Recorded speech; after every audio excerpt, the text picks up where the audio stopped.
या प्रसंगी ध्वजारोहणासाठी माननीय पालकमंत्री आदरणीय नामदार ध्वजारोहण होत आहे। त्या पाठोपाठ राष्ट्रगीत आणि त्यानंतर राज्यगीत होईल। आपण सगळ्यांनी उभं राहूया।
निरीक्षण केलं जाईल।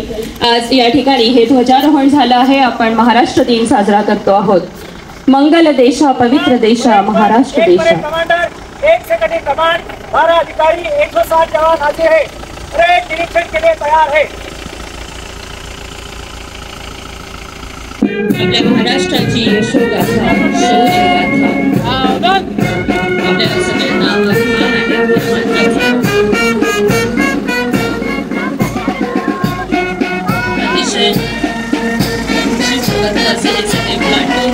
मानचिन्ह मिळाल्यानिमित्त या ठिकाणी आपण सन्मानित करतो आहोत।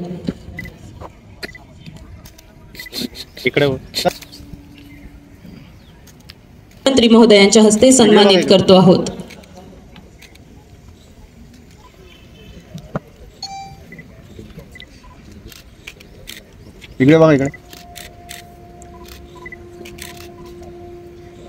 यानंतर गोरखनाथ रामभाऊ बागुल यांना आपण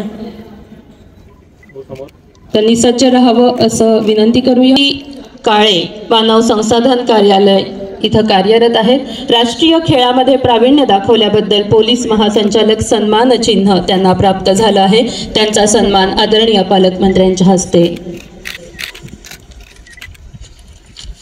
5000 रुपये रोख तसंच प्रमाणपत्र शाल आणि पुष्पगुच्छ देऊन त्यांचा सन्मान या ठिकाणी केला जात आहे। आदरणीय पालकमंत्री महोदयांच्या 2021-22 चा हा क्रीडा विभागाचा पुरस्कार आहे। आज महाराष्ट्र दिन आहे। 1 मे 2022 आहे। काय नेमकं महाराष्ट्र दिनाच्या मी आपल्या सगळ्यांच्या वतीने शुभेच्छा देतो। प्रत्येक राज्याला राज्य निर्मितीचा भूगोल आहे, पण आपल्या राज्य निर्मितीचा एक इतिहास आहे। महाराष्ट्र निर्मितीकरता ज्या ज्या हुतात्म्यांनी उत्पादन पत्करलं त्यांच्या बलिदानामुळेच आज महाराष्ट्र हा आपल्याकरता समृद्ध महाराष्ट्र आज दिसतोय। आणि मला सांगायला अभिमान वाटेल की महाराष्ट्र आता प्रगतीच्या वाटचालीकडे प्रयाण करतोय। मी आपल्या सगळ्यांच्या वतीने पुन्हा सगळ्या जनतेला शुभेच्छा देतो। भाऊ, आपण आपल्या भाषणामध्ये घरकुल महाराष्ट्रात लवकरात लवकर सर्वांना घरकुल मिळेल अशी देखील घोषणा केली। पाणी पुरवठा योजनांबद्दल देखील राज्यामधला विषय न मांडता जिल्ह्यातलाच विषय आपण मांडलेला आहे। जवळपास 1 लाखाच्या वरती जे उद्दिष्ट होतं ते आपण पूर्ण केलं। या वर्षी सुद्धा आपण 25,000च्या वरती उद्दिष्ट ठेवलेलं आहे। आणि ते पण आपण पूर्ण करणार आहोत, जेणेकरून जळगाव जिल्ह्यामध्ये किंवा महाराष्ट्रामध्ये जे पंतप्रधान आणि राज्याचे मुख्यमंत्री उपमुख्यमंत्र्यांचं स्वप्न आहे की बिना निवाऱ्याचं कोणी राहता कामा नये, ते आम्ही जळगाव जिल्हा ते उद्दिष्ट पूर्ण करणार आहोत.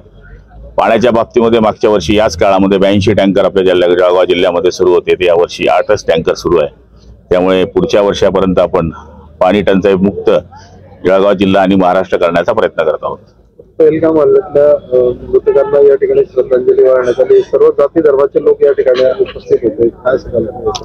निश्चितपणे आपला देश हा सर्व जाती धर्मांनी नटलेला देश आहे आणि ज्यावेळेस आपल्या देशावर हल्ला होतो त्यावेळेस सगळ्या गोष्टी विसरून आपला देश एकत्र होत असतो आणि जी झालेली घटना आहे ती किती क्रूर आणि निंदनीय आहे हे सगळ्या देशांनी पाहिलेलं आहे.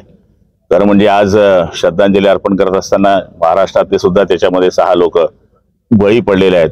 त्यांच्या कुटुंबावर जो वेढलेला प्रसंग आहे, ज्या मागे शासन उभा आहे, मी आपल्या सगळ्यांच्या वतीने त्यांना श्रद्धांजली अर्पण करतो. शेवटचा प्रश्न, जातनिहाय जनगणना आता सुरू करण्याचा निर्णय घेतलेला आहे राज्य सरकारने. शासनाचा निर्णय हा अगदी अभिनंदनास पात्र आहे, जेणेकरून त्याच्यामुळे सगळ्या गोष्टींचा उलगडा या ठिकाणी होणार आहे. कायम जी होणारी आंदोलनं आहे, सामाजिक आंदोलनं आहे किंवा रिझर्वेशनची आंदोलन आहे, ती जर संपवायची असतील तर जाती गणना होणे हे महत्वाचे आहे आणि तो निर्णयाबद्दल आम्ही स्वागत करतो.